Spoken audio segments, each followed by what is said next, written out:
Сәлем достар, менің каналыма қош келдіңіздер. Бүгін сіздермен бірге ірімшік қосылған лепешка пісіреміз. Ең алдымен ыдысымызға жылы айранды құйып алып, үстіне тұз және ас содасын саламыз. Бұл менде видеода түспей қалыпты. Одан кейін елегіштен ұнды өткізіп, қолмен илей берсек болады. Қамырымыз бір қалыпқа енгенше дейін илейтін боламыз. Маған осылай дастархан үстінде илеген ыңғайлы болды.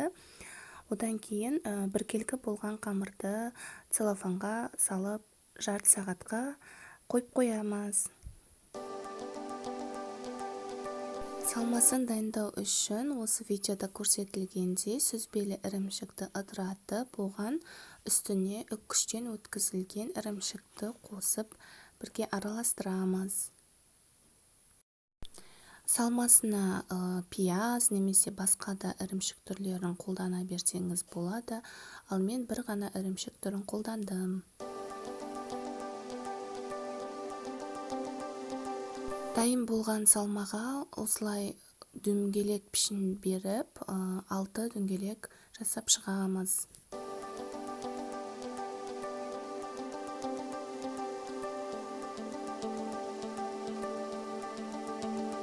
Дастарханға аз ғана ұн сеуіп, қамырымызды осылай екі жаққа сопақша етіп созып, сопақша пішін беріп, бірде 6 бөлікке бөлеміз.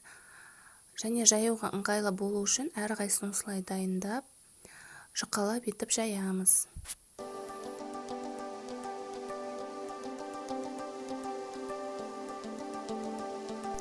Әрбір жайылған осылай дөңгелек қамырдың ішіне салмасын салып, бүгіп және қайтадан жаятын боламыз.